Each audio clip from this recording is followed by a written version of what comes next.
Ah, bueno. Wow. Un cachito. Bien.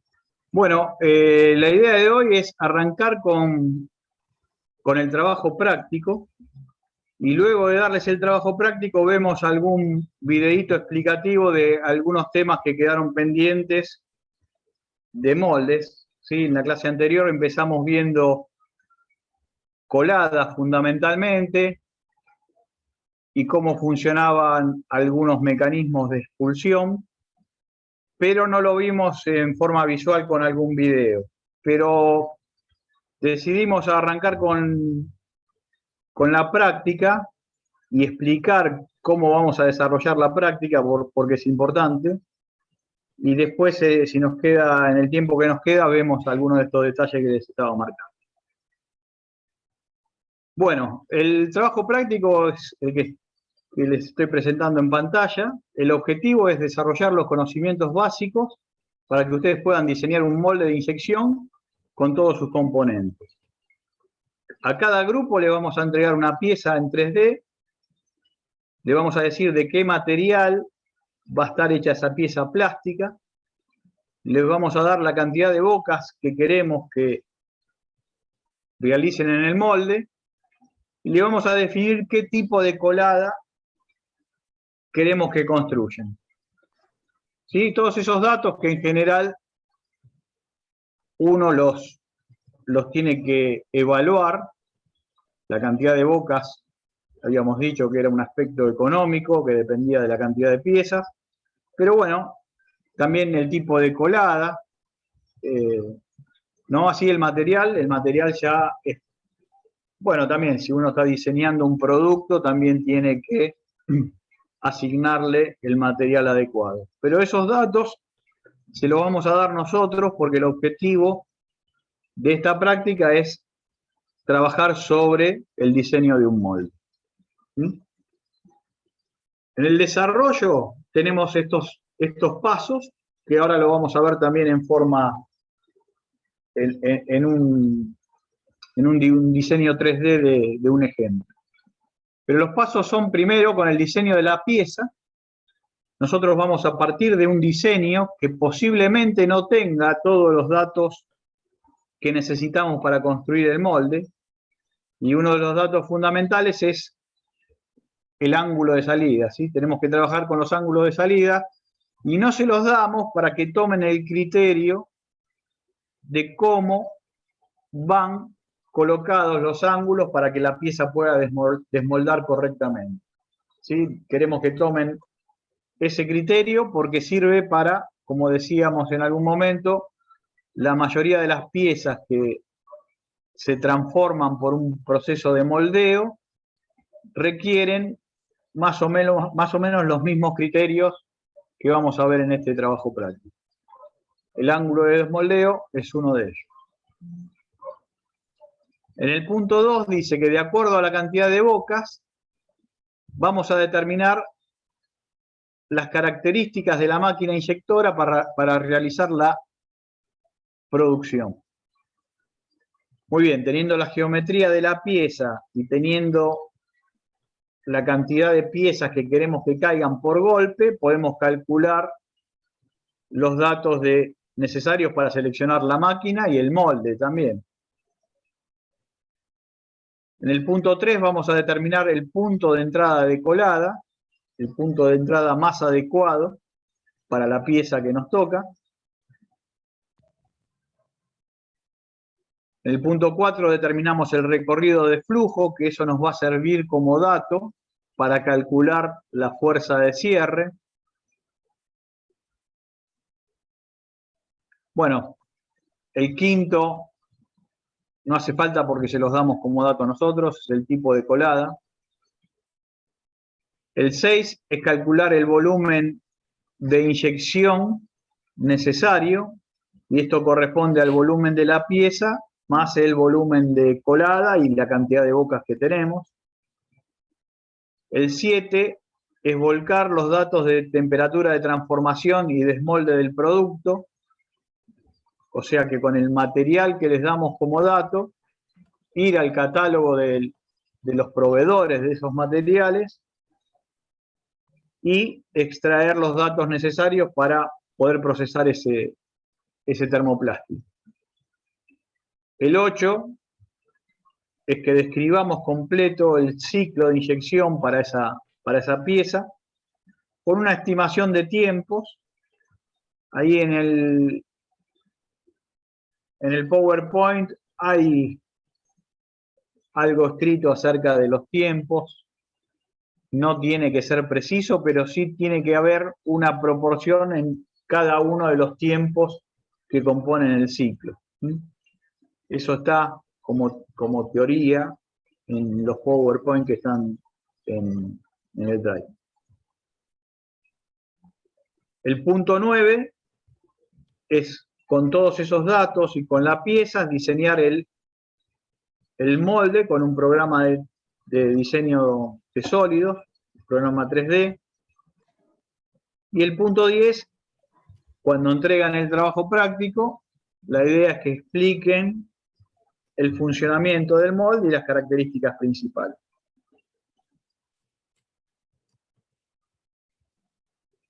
Las condiciones son presentación del conjunto en 3D, o sea, no pedimos plano del molde con cotas, porque eso va a salir del 3D. ¿Sí? Nosotros vamos a tener la pieza en tamaño original y todos los accesorios del molde van a estar de acuerdo a ese tamaño de producto. Así que con el 3D nosotros nos vamos a arreglar. Presentación de los cálculos que corresponden al cálculo de la fuerza de cierre, al cálculo del volumen de inyección. Presentar la guía con el desarrollo. Y bueno, luego se culmina con la aprobación del interrogatorio, que va a comprender la última etapa de la materia. Bien, esta es la guía que se las voy a pasar mañana seguramente, junto con la pieza que corresponde a cada grupo, ya que cada grupo va a tener la guía más la pieza en sólido. Se las voy a mandar en 2 o 3 formatos para que no tengan problema de importar. ¿Sí?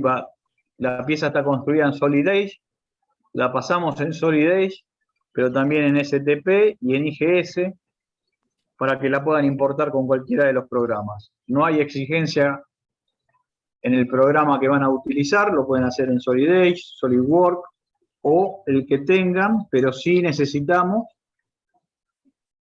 que el desarrollo lo hagan con un programa de sólidos. Bien, esta es la presentación del trabajo práctico. ¿Alguno tiene dudas de esto? Si no, voy a mostrarles una guía de cómo arrancar con el diseño del molde que pedimos. Profe, buenas tardes. Sí. ¿Esa guía que va a mostrar tiene los cálculos que nos piden o eso lo sacamos de la punta? No, los cálculos ya los vimos en la clase anterior, donde primero el cálculo del volumen, eso es muy simple, y los pasos para calcular la fuerza de cierre de la máquina ya están en el PowerPoint, ¿sí? O sea que siguiendo el Power que vimos en la clase anterior, esos cálculos lo pueden hacer perfectamente. Lo que voy a mostrarles es la parte práctica, porque requiere una metodología, y en esa metodología, estos años que estuvimos dando el trabajo práctico, había mucho freno. Entonces preparé algo un poco más dinámico como para que ustedes puedan arrancar y casi, digamos, si se comprende bien lo que les doy hoy, pueden casi por completo terminar el trabajo práctico. Bien, y otra pregunta, ¿ese Power lo van a subir al Drive? Sí. Okay. Sí. Obviamente que toda la información se las tenemos que volcar, porque si no, no van a tener de dónde. Sí, bueno, pero capaz que lo subían a otro Drive, por eso preguntaba. No. Bien. Ahí están viendo la pantalla de este molde. ¿Mm? Sí, Néstor. Bien. Vamos a arrancar de cero. Vamos a juntar todo. Yo les decía que, o en el trabajo práctico, les vamos a dar como dato una pieza. Acá elegí una forma simple, una pieza muy simple, ¿sí? Una tapita, una caja, no sé. Es algo para poder explicarlo. ¿Mm? Esta pieza ya está definida. Fíjense que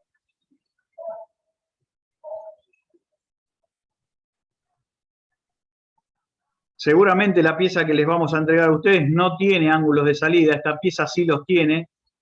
Si me acerco en la pantalla, tiene los ángulos de salida, pero si me voy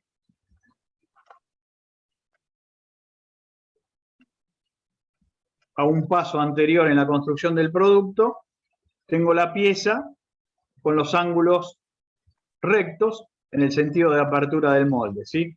Viendo la pieza nos tenemos que imaginar cómo la vamos a colocar en el molde. Dijimos que la pieza tiene que quedarse agarrada del lado móvil, por lo tanto, cuando contrae, se va a contraer sobre el macho. El macho es lo que va a ser toda la parte interna de la pieza. Ahí se ve el rectángulo interno, va a ir para el lado del macho, y el rectángulo externo va a ir para el lado de la hembra o para el lado fijo. El lado macho está en el lado móvil del molde, que es el que contiene el conjunto que nos va a permitir expulsar a la pieza de ese molde. Entonces, cuando ustedes se topan con una pieza, con un producto,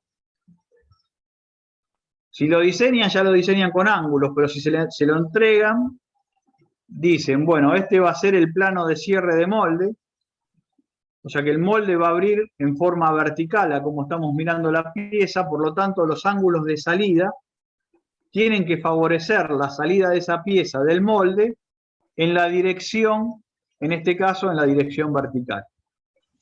Entonces si yo le agrego a esa pieza los ángulos de desmoldeo, fíjense que la pieza ya tiene los ángulos correspondientes. Ese sería el primer paso a trabajar con la pieza que les vamos a dar. No va a ser una pieza compleja porque vamos a tener en cuenta que no tienen experiencia en el diseño de moldes, ¿sí? Simplemente para que tengan un criterio general de trabajo. Bien, el segundo paso sería que con la pieza inicial, o sea, la pieza va a ser el producto que yo quiero obtener del molde. Dijimos que cada pieza o cada material tiene un factor de contracción que hay que tenerlo en cuenta para fabricar el molde. O sea, esta pieza se obtiene con estas dimensiones después de procesarla a una determinada temperatura y llega a estas dimensiones cuando la pieza se enfría, o sea, cuando se contrae. Por lo tanto, para construir el molde yo no voy a usar la pieza definitiva, sino que voy a usar una pieza con contracción. Entonces, teniendo esta pieza, genero una nueva pieza a la que le aplico el factor de contracción que corresponde al material.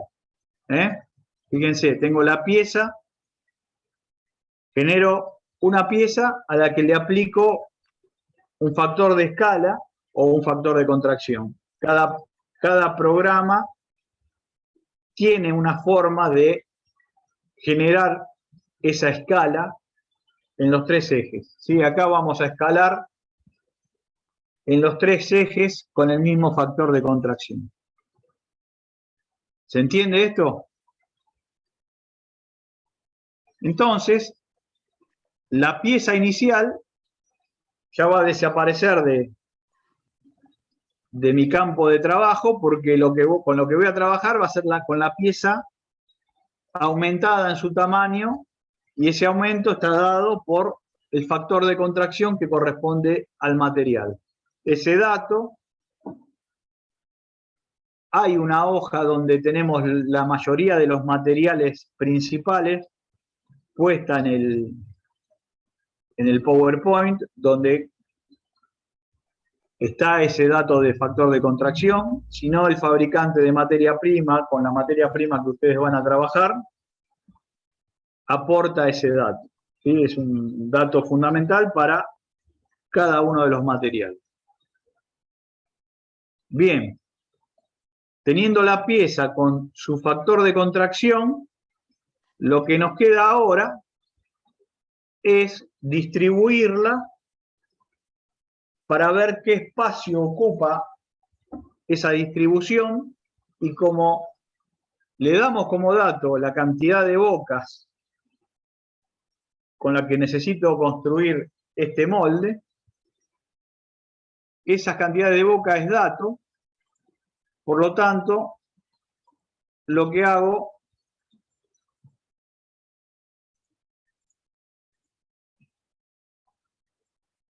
es distribuirlas en un plano de trabajo, ¿sí?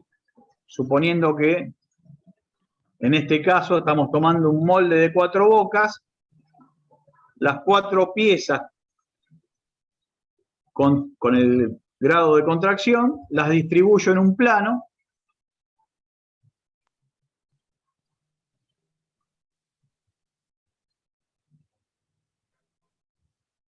Teniendo en cuenta las distancias entre piezas. Ahora vemos más adelante cuáles son los agregados, pero sí le dejamos una distancia para que pase un canal de colada, un ramal de colada.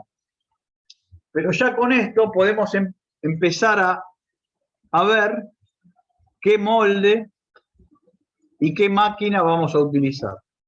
Y en forma paralela hacer el cálculo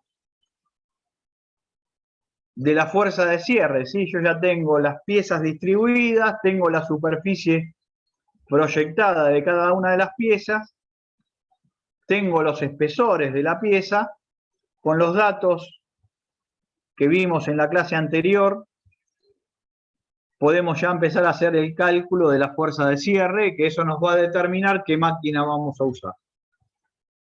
Y por otro lado, podemos seguir trabajando en la selección del molde para poder fabricarlo. Bien, teniendo esta distribución, tomo las distancias, ¿sí? Veo qué distancia tengo horizontal y vertical al punto extremo de cada pieza, y con eso voy a un catálogo. Nosotros les aportamos una carpeta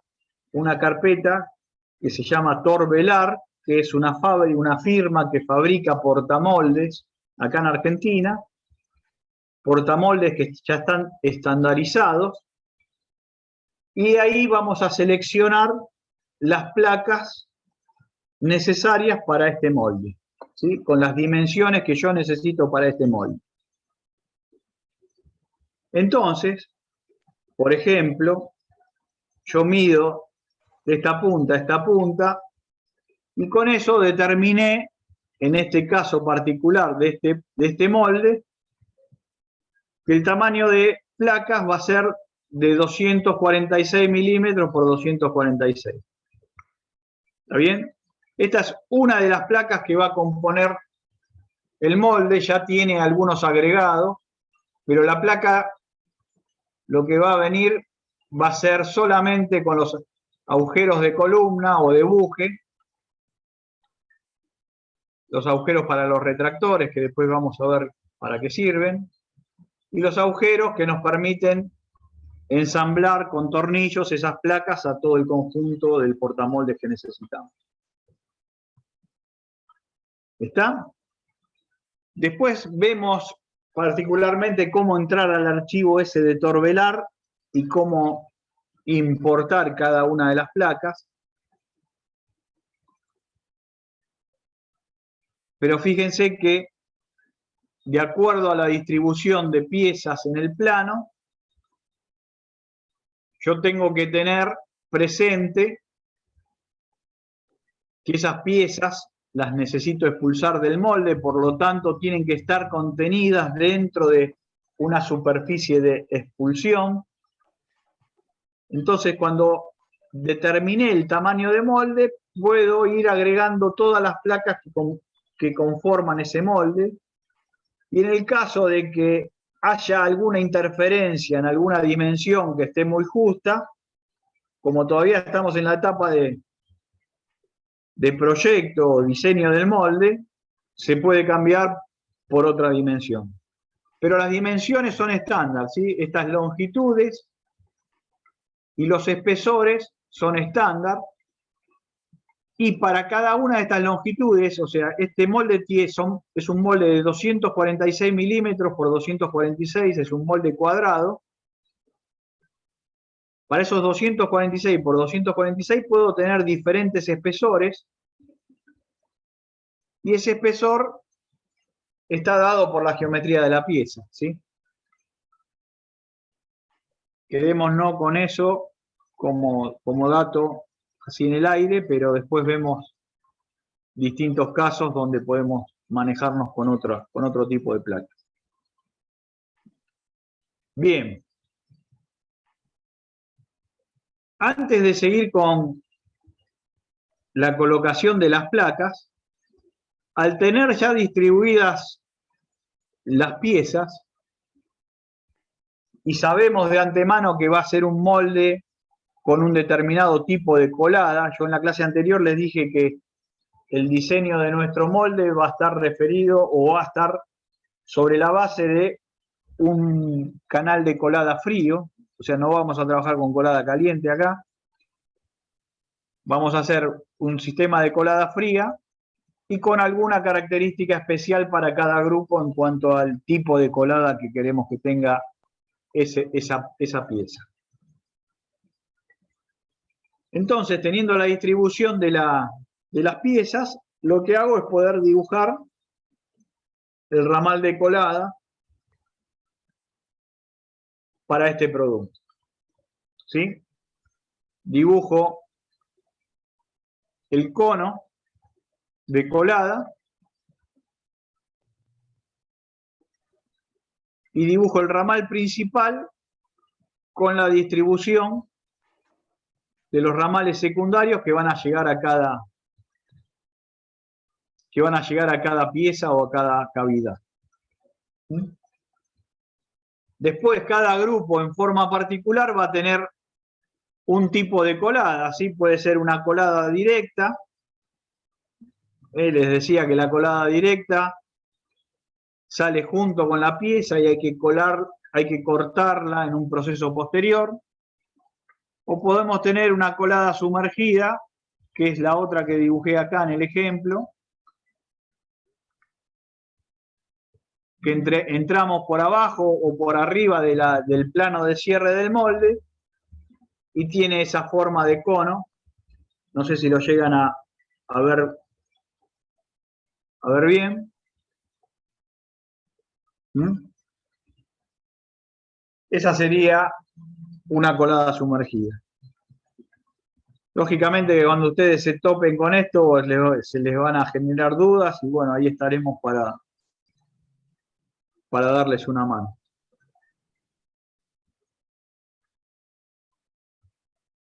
¿Alguna consulta hasta ahora? Bueno. Bien. Sí, profe, una pregunta que me quedó ahí. Sí, decime. La cantidad de bocas que se nos van a proporcionar como dato que define la cantidad de piezas que van a estar en el molde. Claro, claro.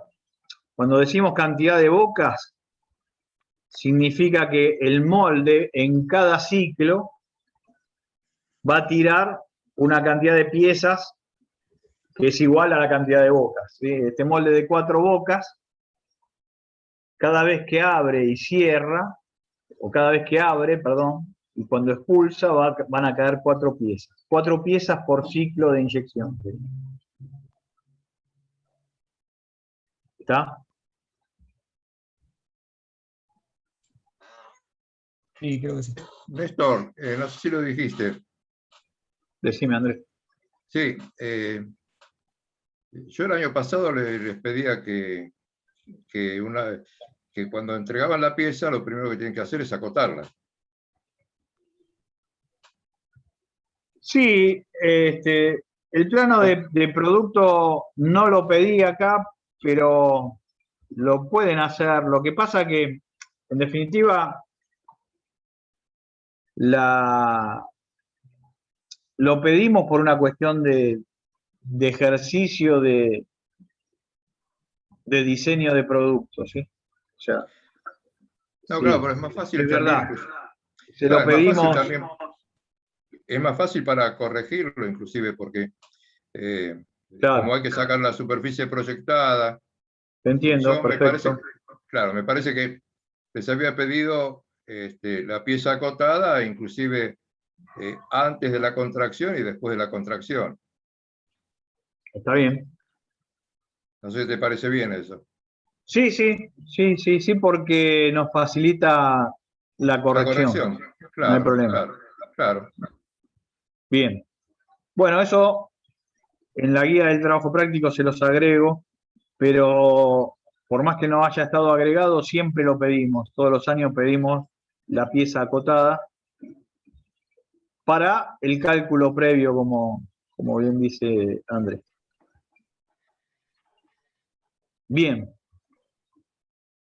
Podemos avanzar ahora ya en el diseño de cada una de esas cavidades, ¿sí? Digamos que acá vamos a tener 4 cavidades o 4 bocas de una pieza que va a ser la misma, ¿sí? Vamos a tener un molde con 4 piezas iguales, ¿sí? Se puede dar el caso de que en un molde lo pueda utilizar con 2 o 3 piezas diferentes, pero en este caso, o en el caso que van a tener ustedes, van a ser 4 cavidades, 2 cavidades, 8 cavidades de la misma pieza. Entonces, para diseñar cada una de esas cavidades, lo hago en una sola, no tiene sentido trabajar en las 4 a la vez. Entonces, mi molde se va a construir con una serie de placas estándar, que tienen todas las mismas medidas. Lo voy a poner en pantalla y después vuelvo atrás nuevamente vamos a poner todas las placas para que las vean, con todos los accesorios que se necesitan. Este va a ser el molde final, ¿sí? O sea, partiendo de la distribución del producto en un plano, selecciono el tamaño de portamoldes adecuado y de ahí voy agregando todas las placas, que son las siguientes. Esta placa amarilla, esta placa verde, estas 2 paralelas, esta placa inferior y estas 2 plaquitas que están acá, más todos los accesorios que están adentro, van a pertenecer, si el molde es un molde que va a ir en una inyectora vertical, van a pertenecer al lado móvil del molde, que va a estar solidario o va a estar sujetado. ¿Sí? Acá tenemos un escalón donde podemos colocar las grampas necesarias para sujetar el molde a la placa de la inyectora, que va a ser la placa móvil de la inyectora. Eso es de esta línea hacia la izquierda. Todo lo que esté para ese lado va a estar del lado móvil del molde, y del plano de cierre hacia la derecha va a estar en el lado fijo del molde, Y una idea de esto nos la dan dos puntos importantes. Por un lado, la colada, ¿sí? El canal de colada, ese cono de colada, ¿se acuerdan que lo vimos en la clase anterior? Que era el elemento que transporta el material hacia cada una de las cavidades y está alineado con la boquilla de la inyectora. Y eso está del lado fijo de la máquina o de la inyectora. Por lo tanto, esta va a ser la parte fija del molde. Y todo lo que está acá, la parte móvil. Dentro de la parte móvil, vamos a tener todo este conjunto que estoy señalando acá, que es el conjunto de expulsión. ¿Está? Ahora bien, todo esto que vemos así exteriormente es un conjunto de placas que, como les decía, es estándar. ¿Y qué es lo particular de nuestro molde? Lo particular de nuestro molde es la geometría de la pieza con la que tenemos que trabajar. En este caso, si bien la pieza es fácil, pero hay que generarla en nuestro molde. Y para generarla, yo tengo que tener un inserto o un postizo que me genere la parte interna de la pieza. Fíjense, esta pieza la voy a apagar.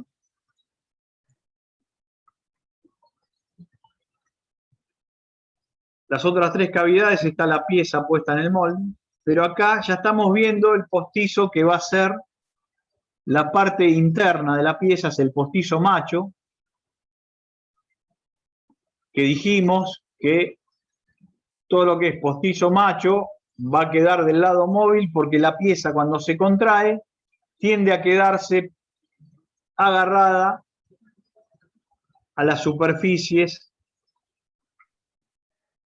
de este postizo. Ese postizo en general es de un acero que es diferente al del acero de las placas portamoldes. ¿Por qué? Porque la calidad de ese acero va a estar referida a la calidad del producto que voy a inyectar. O sea que ahí puedo usar un acero de mejor calidad que las placas portamoldes, porque ese acero va a ser el que va a estar en contacto con la pieza que voy a producir. Es por eso que lo hago como inserto, si no agarraría a esta placa, la mecanizaría y le dejaría esa zona sobre relieve y evitaría el paso de colocar un postizo para cada una de las bocas. Pero en general, esto nos permite trabajar con un postizo, nos permite trabajar con un material de mejor calidad, un material que se pueda tratar térmicamente, que la mayor parte de las veces es un requerimiento necesario para que el molde tenga una mejor vida útil. Entonces, ese postizo va a tener la geometría que va a generar la parte interna de la pieza. Aparte, vemos que le vamos a colocar estos pernos, se ven ahí esos cilindros que vemos ahí, que son los que nos van a permitir extraer a la pieza del molde. Esos son los pernos de expulsión. En este caso, vamos a tener una expulsión simple, una expulsión hecha a través de una placa expulsora y un sistema de pernos que actúan en la parte interna de la pieza.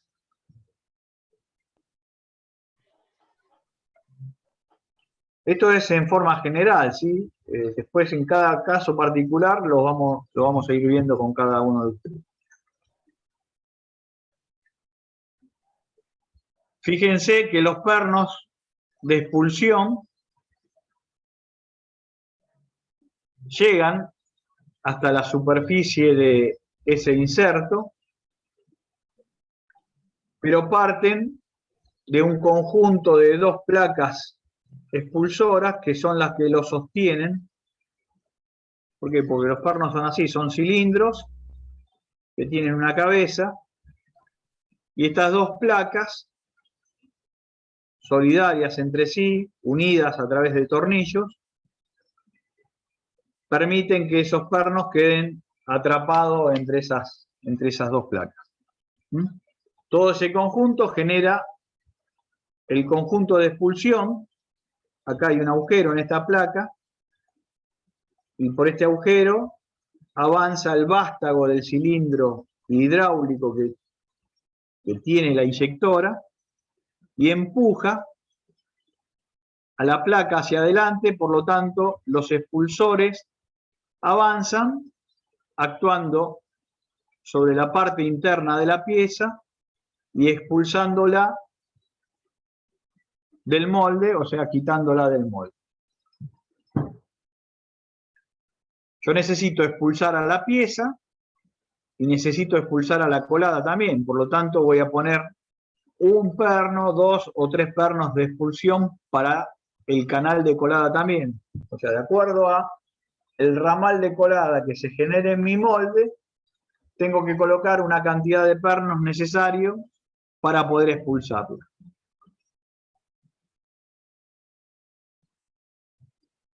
Bien, ¿qué características necesito para determinar ese sistema de expulsión? Bueno, primero, ¿cuándo voy a lograr extraer a la pieza por completo? Cuando la pieza, por lo menos, empiece a salir de este postizo macho, y cuando consigue esta altura, ahí ya va a soltarse o no va a estar retenida por ese postizo.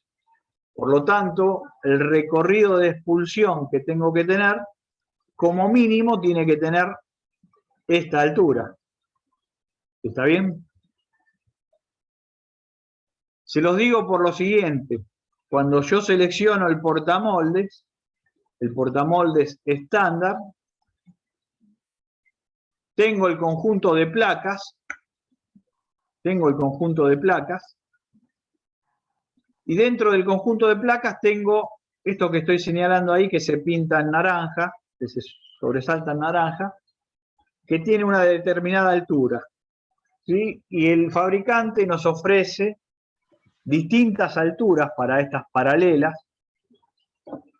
y de acuerdo a esta altura, a la altura de estas paralelas, la distancia que va desde esta parte hasta esta parte, se me genera un espacio o un recorrido de expulsión, que es este sector que estoy señalando acá con el mouse. Y ese sector, o acá, en esta parte inferior de esta placa, es donde va a ser tope la placa expulsora cuando avanza. O sea, cuando llega acá, la placa expulsora no va a avanzar más, o sea que va a recorrer esta distancia como máximo, y esa distancia me tiene que garantizar que la pieza pueda ser extraída del molde. ¿Está?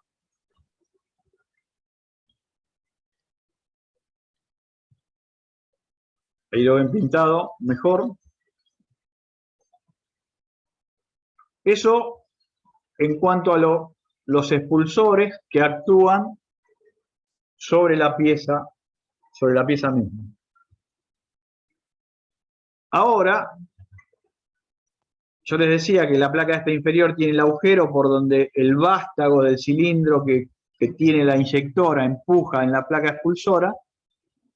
Cuando ese cilindro retrocede, al momento de la expulsión, la placa esta queda adelante con todos los sistemas de expulsión, o sea, con todos los expulsores, los que empujan a la pieza y los que empujan a la colada también, quedan adelante. Y hay 4 pernos que están por afuera de la superficie de la pieza, que son esos que están resaltados ahí, que avanzan junto con el conjunto de expulsión,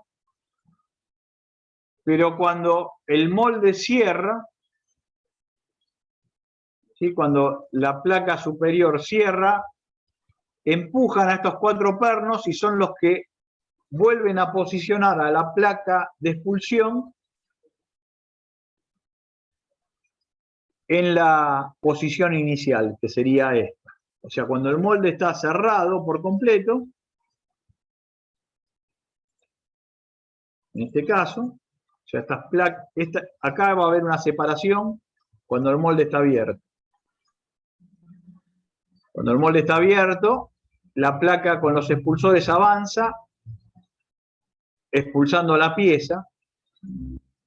Esa placa queda adelante hasta que el molde se vuelve a cerrar. Y cuando entran en contacto estas 2 placas, también entran en contacto esos 4 pernos, que son pernos de retracción, pernos retractores, que tiran al conjunto de expulsión hacia la posición inicial.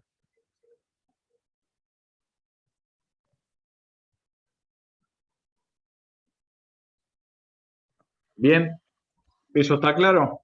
¿Cómo funciona la expulsión? Que lo fuimos viendo en algún videíto que estuvimos viendo, en el esquema de funcionamiento de la inyectora también lo vimos, pero ahora lo vemos en el molde, en el caso particular de este molde.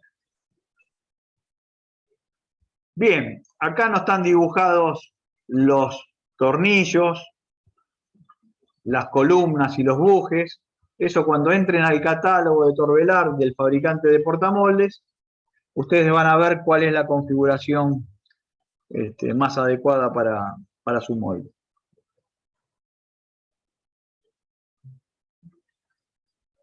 Bien, en la parte superior del molde, o en la parte fija, que es esta placa, vamos a seleccionar solo esa placa.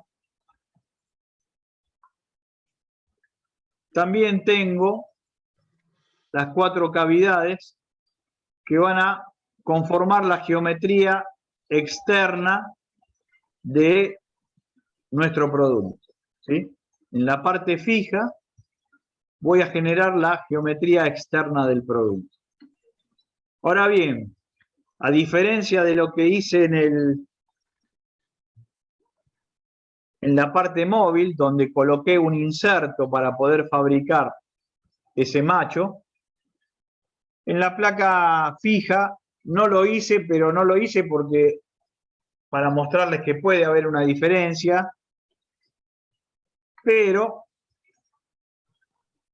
hay piezas o materiales que requieren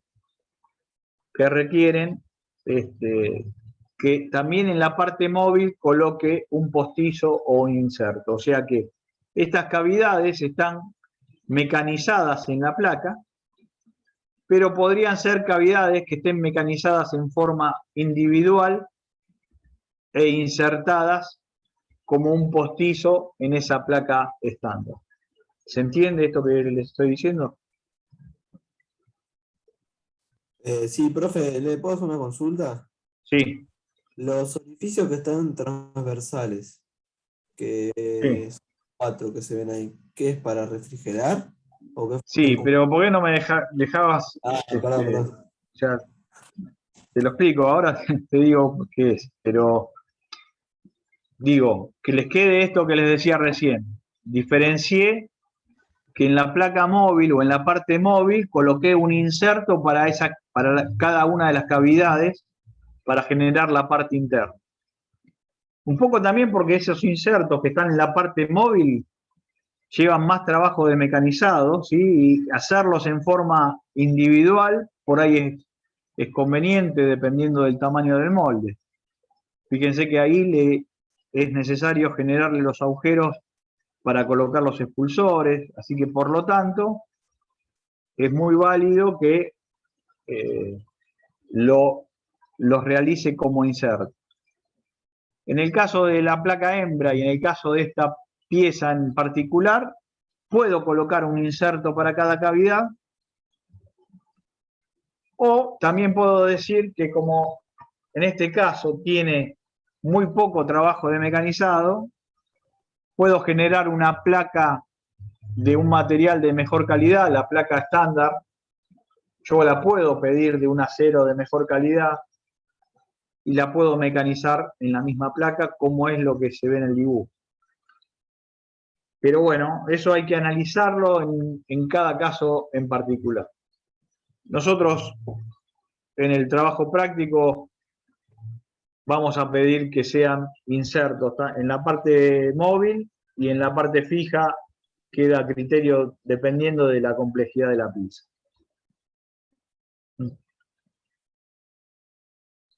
Bueno, ahora yendo a lo que decías vos, Caparelli, sí, acá está el circuito de refrigeración, que también, como está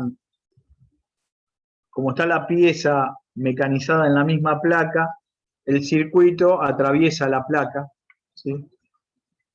Acá puedo unificar haciendo un canal en la parte esta delantera y un canal en la parte trasera, colocando una tapa y solo un conector de entrada y un conector de salida, o sea, uniendo esas 4 columnas de refrigeración, o haciéndolo en forma individual, teniendo entradas en cada uno de los conductos de refrigeración y salidas en cada uno de los conductos. ¿Está bien? Pero los circuitos de refrigeración se diseñan también dependiendo de los espesores de pieza, dependiendo del material con el que vamos a trabajar. Yo les dije en alguna de las clases anteriores que hay materiales que necesitan ser refrigerados y materiales que necesitan ser atemperados. El criterio con el que uno construye los canales de refrigeración o de atemperación son los mismos. Yo lo que necesito es bajar la temperatura de la pieza que estamos moldeando para poder expulsarla y que cuando la expulse esa pieza no se deforme.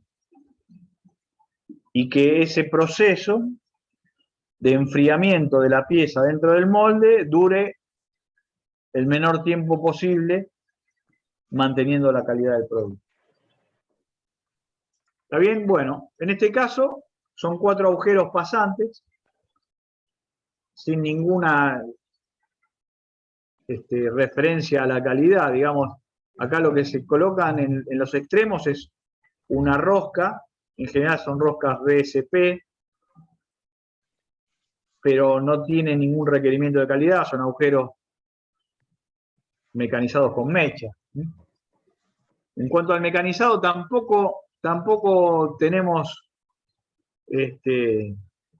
no les hacemos desarrollar el criterio con el que mecanizamos el molde, que sería interesante, pero bueno, no nos queda tiempo, porque bueno, hay cuestiones a resolver, por ejemplo, estos ángulos vivos, cómo los mecanizamos, ¿sí? Con qué máquina lo hacemos, todas esas cuestiones son importantes y las vamos a nombrar en algún momento, y tal vez cuando nos encontremos en la presentación de cada uno de los grupos, digamos cómo hacemos tal operación. Pero nada, avanzando en lo que nos interesa en este caso, que es el criterio de cómo hacer todo un mecanismo o una herramienta para que nuestra pieza pueda ser moldeada. Bien, dentro de la parte fija lo único que queda es esta placa, que es una placa en la que voy a alojar la boquilla. La colada, ¿sí? El ramal de colada que mostré al principio y que voy a mostrar ahora, ese cono, ese conito que está visualizado ahí, sale de una boquilla estándar también. El fabricante de moldes nos vende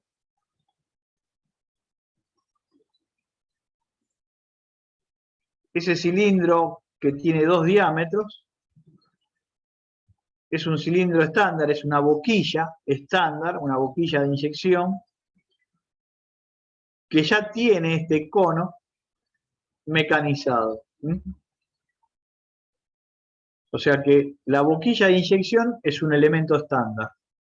Lo que no es estándar es el ramal, porque ya el ramal de colada, que es la distribución de la colada a cada una de las cavidades, eso lo vamos a generar nosotros de acuerdo a cómo hayamos distribuido cada una de esas bocas en el molde. ¿Se entiende? Yo tengo una boquilla estándar con ese cono de colada que se va a conectar con el ramal que yo voy a generar en mi caso particular.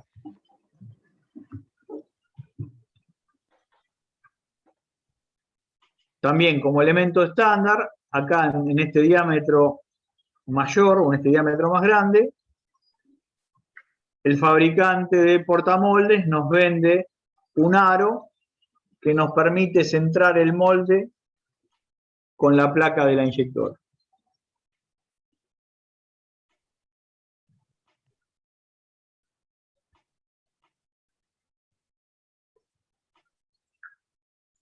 Bueno, nos queda nada más que ver un poco la refrigeración en el postizo macho, que es diferente a lo que vimos recién en la placa.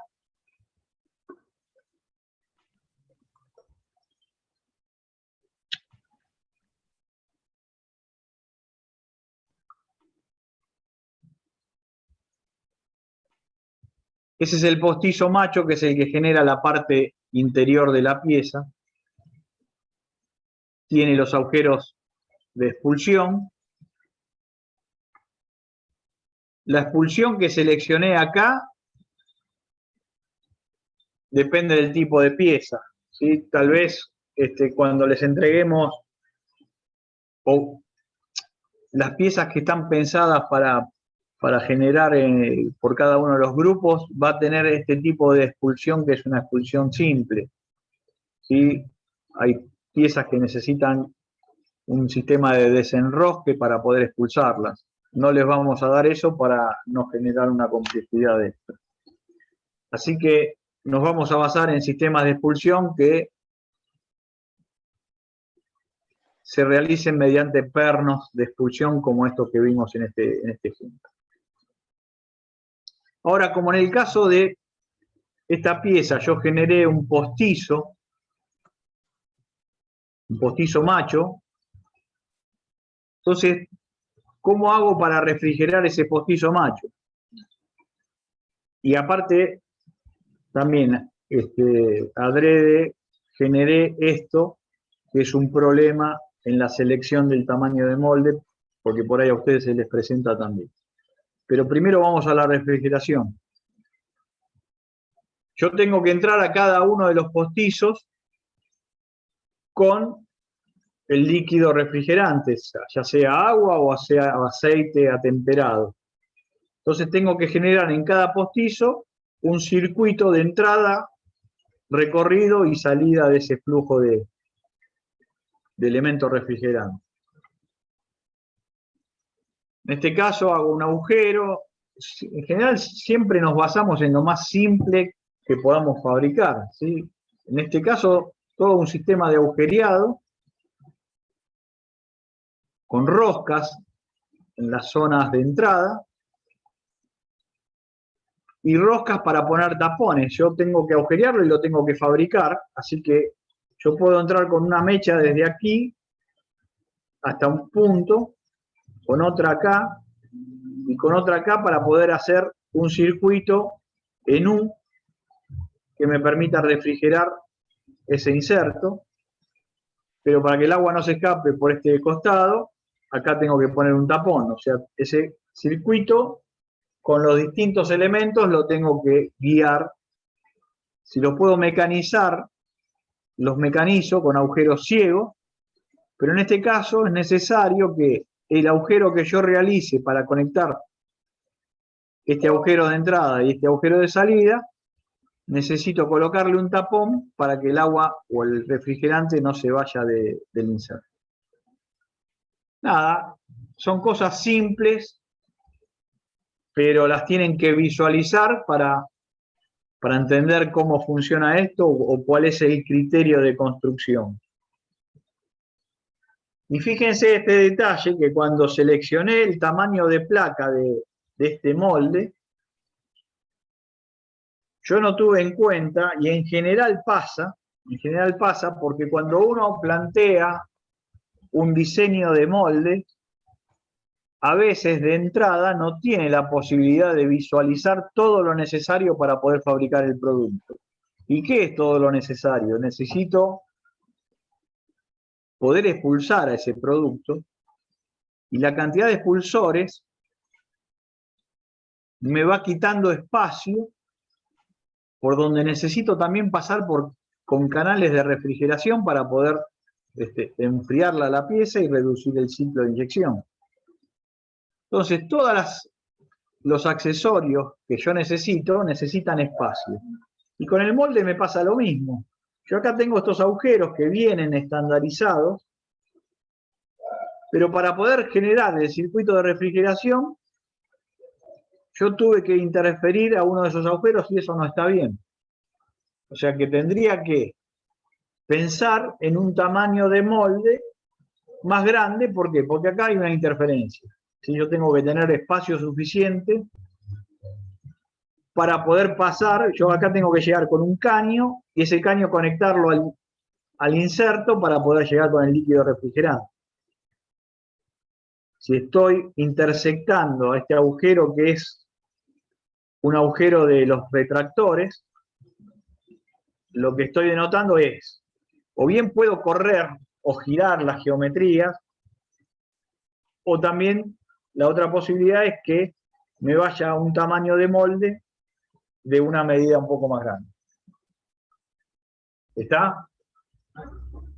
Entonces, nada, lo que nos permite también diseñarlo así en 3D y tener elementos estándar o tener un catálogo de elementos estándar, es plantear cómo va a ser el molde y en caso de ser necesario, cambio las placas y corrijo las dimensiones.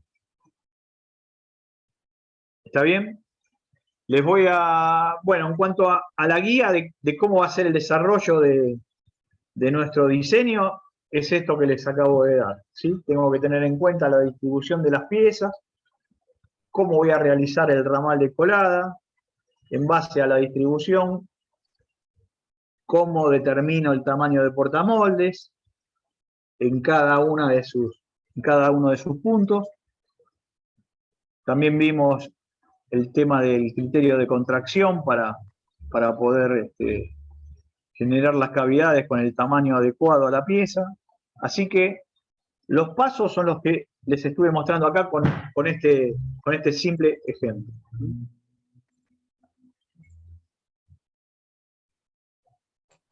Néstor, Sí, Andrés. es conveniente que, como son tantas o son varios complementos que tienen que seleccionar de los catálogos que le das o que le damos, Sí. es conveniente que, como hacemos en todos los prácticos, adjunten la copia de la hoja donde lo seleccionan con resaltado el que eligieron. Sí, mirá, Andrés, cuando se seleccionan del catálogo, que es un catálogo que nos provee las piezas en 3D, no es un catálogo donde vas y seleccionás medidas y dibujás la placa, sino que ya traes la placa con la simbología de la placa. Fíjate que acá dice 246 por 246 P57. Quiere decir que P significa paralelas en la jerga de los moldes y 57 es la altura de la paralela que seleccionaron.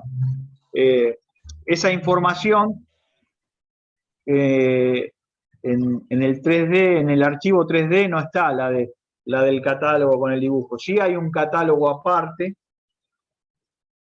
pero en realidad no van al catálogo a seleccionar, sino lo que hacen es esta dinámica que se las voy a mostrar ahora. Voy a dejar de compartir la pantalla esta para ver cómo entrar al archivo de Torbelar. Y cualquier cosita, Andrés, me decís si con el recorrido a vos te parece bien. Si no, le acoplamos el catálogo. Pero No, está bien. déjame está terminar muy- de explicarlo a ver si con esto les parece que puede. Como en el caso de las herramientas, viste que nos facilita siempre la corrección, porque si no tenemos que ir nosotros al catálogo y buscar todo. ¿Cómo te parezca a vos? No, porque vos en definitiva tenés las piezas distribuidas.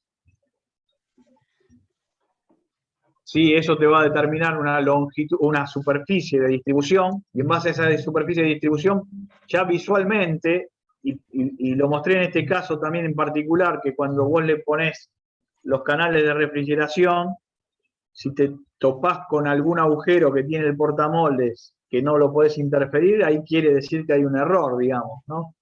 Tampoco nos vamos a ir a un portamolde demasiado grande para el tipo de pieza que tenemos. Por eso calculamos una fuerza de cierre y un tamaño de máquina adecuado.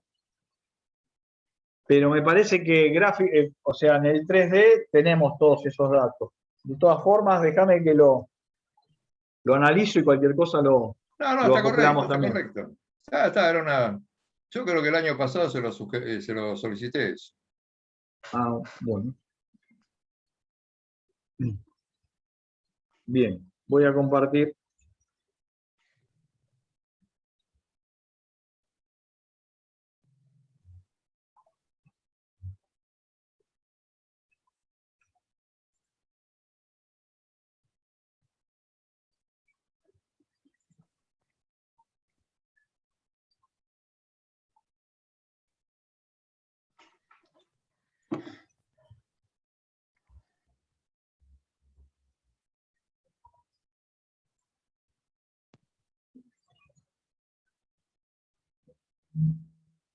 Bien, ¿están viendo el...? Sí, Néstor. Bueno, ustedes van a tener esta carpeta que es Torvelar, que es este fabricante de estos portamoldes. Acá, fabricantes nacionales hay 3 o 4, y en general están las dimensiones de los portamoldes están alineadas o estandarizadas de acuerdo a un criterio casi internacional. ¿Sí? Torvelar sus dimensiones las tiene de acuerdo a catálogos de empresas europeas también. Así que las dimensiones de los portamoldes son prácticamente estandarizadas. Bien, dijimos que partiendo de que vamos a tener una superficie que nos va a orientar en la selección del portamolde, dentro de la carpeta de Torvelar tenemos estas subcarpetas en las que dice serie, y es a cada una de esas series donde vamos a ingresar.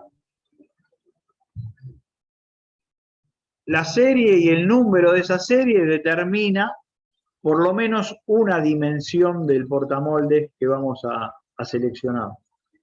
Serie 156 quiere decir que uno de los lados del portamoldes de esa serie va a tener 156 milímetros.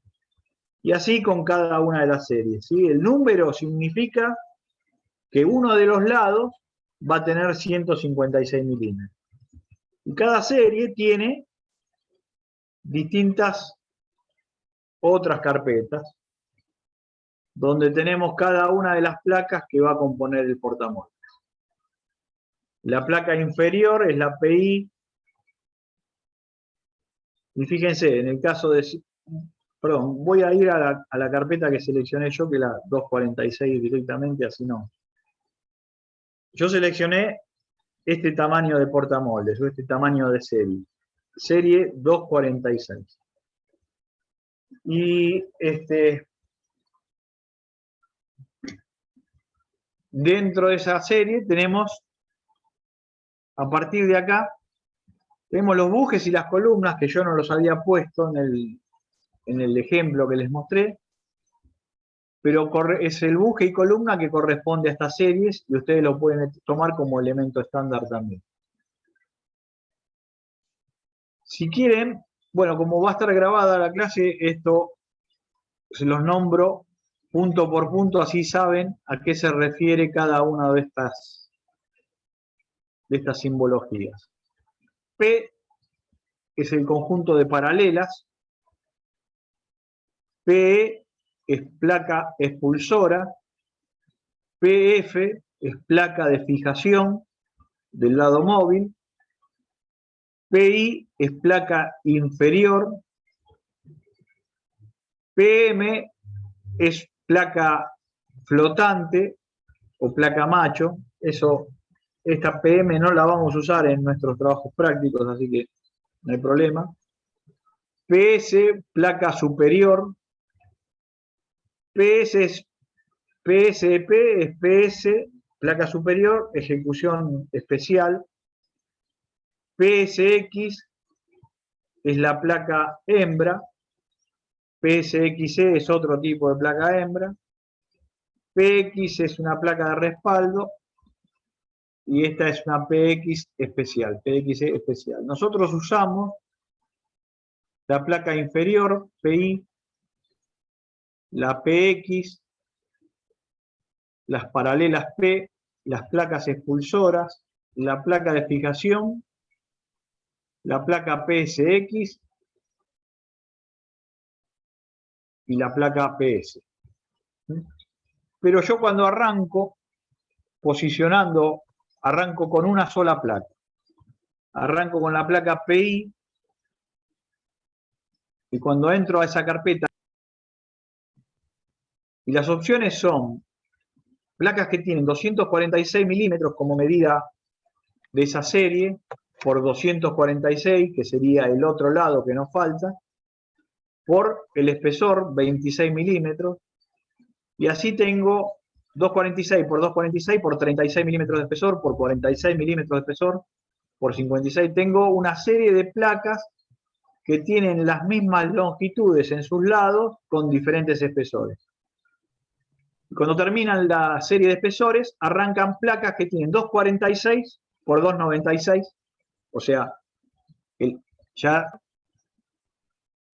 para esa placa rectangular también tengo todos los espesores, y así las diferentes variaciones. Yo la que elegí es una placa cuadrada de 246 por 246 por un espesor de 36. Es la que elegí en ese ejemplo.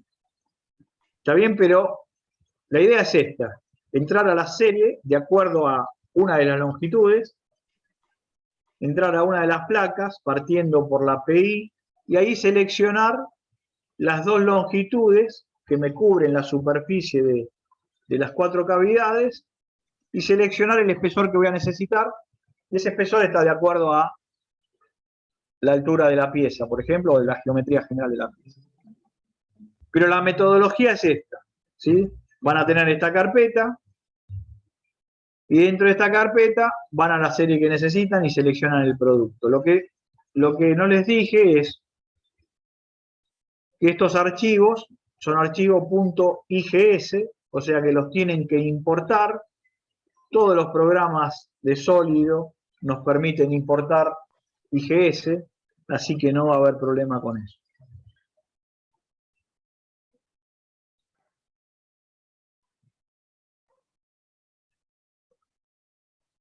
Bien. Recién viendo eso, Andrés pensaba en que sí, con un catálogo nos podemos ayudar. Podemos ir a la página de Torvelar y hay un catálogo que nos muestra, se los voy a mostrar. Néstor, Voy a perdón, ¿no estaba ahí a la- dentro de la carpeta el catálogo? Si a ver, volvés a- puede ser, ¿eh? Me parece que Estaba- estaba, no tenés que ir.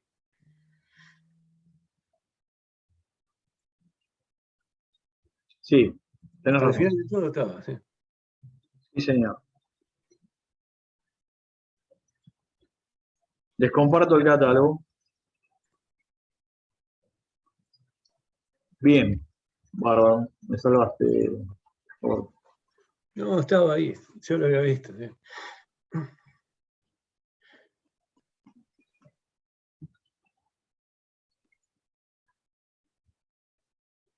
Bueno, les decía que en principio tenemos esa parte que es la parte de sólidos, pero podemos previsualizar para darnos una idea de cómo va a ser nuestro molde. Y también en el catálogo lo que está es esto, que cada una de las placas tiene su codificación para que ustedes sepan qué están seleccionando. Una de las subcarpetas con cada una de las letras, pero acá tenemos los diferentes tipos que nos ofrece el fabricante de portamoldes y cada una de las placas, ¿sí?, codificadas. Y también tenemos las distintas series como una ayuda para que nos dice cuáles son las longitudes también de cada una de esas series, distancia entre centros de columna. Así que el catálogo está dentro de la carpeta de Torvelar que vimos recién. Hay un archivo PDF que dice catálogo general. Si no, también pueden entrar a la página y lo visualizan.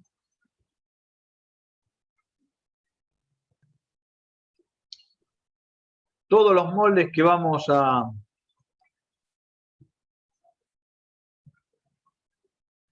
o todos los portamoldes van a ser portamoldes tipo X, ¿sí? Esta va a ser la configuración de moldes que vamos a utilizar para no complicar demasiado esta etapa de generación de un molde. ¿Sí? Así que este va a ser el tipo de portamoldes y estas van a ser, por lo tanto, las placas que nosotros vamos a necesitar seleccionar para nuestra pieza.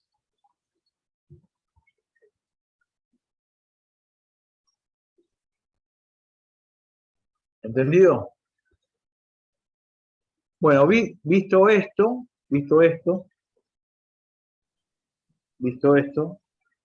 vamos a avanzar un poco más con algunas cositas que quiero que les quede también, que tiene que ver con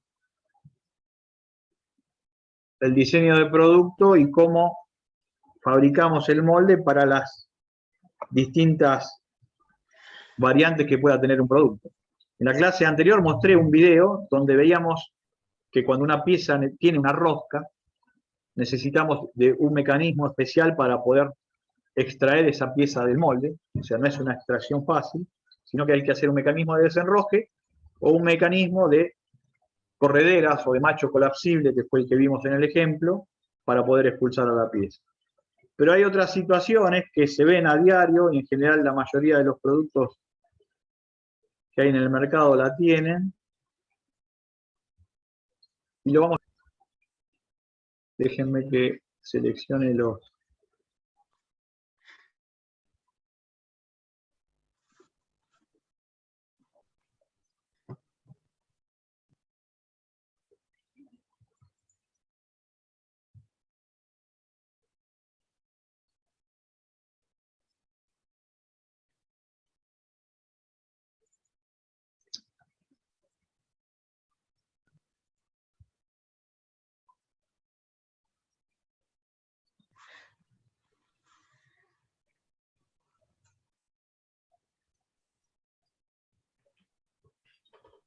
Mientras Néstor selecciona una pregunta, ¿ustedes están escuchando todo bien? Porque yo lo escucho mío como entrecortado, no sé cómo se va a grabar por eso.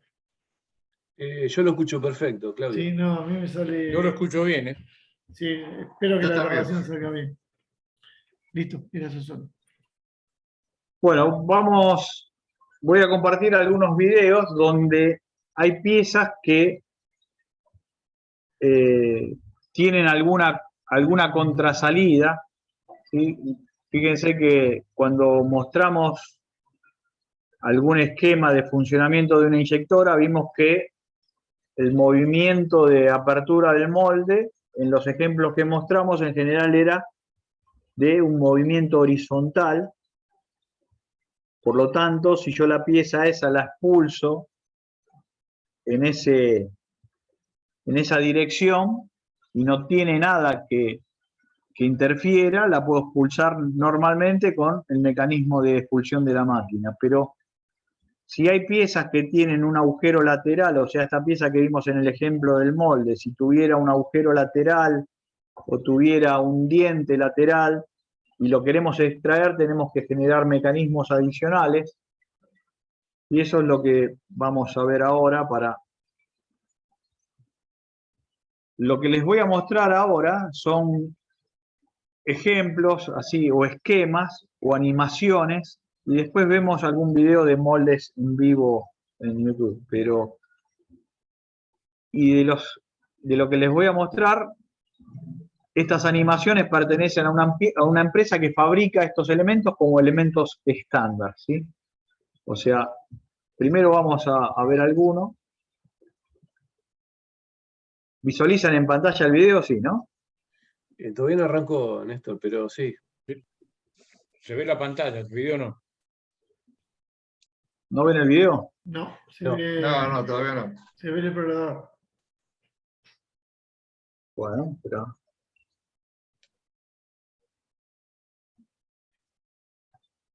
¿Ahí? Ahora sí. ahí está. Sí, ahora sí. Perfecto. Bueno, a ver, ¿dónde lo puedo frenar? No lo puedo frenar.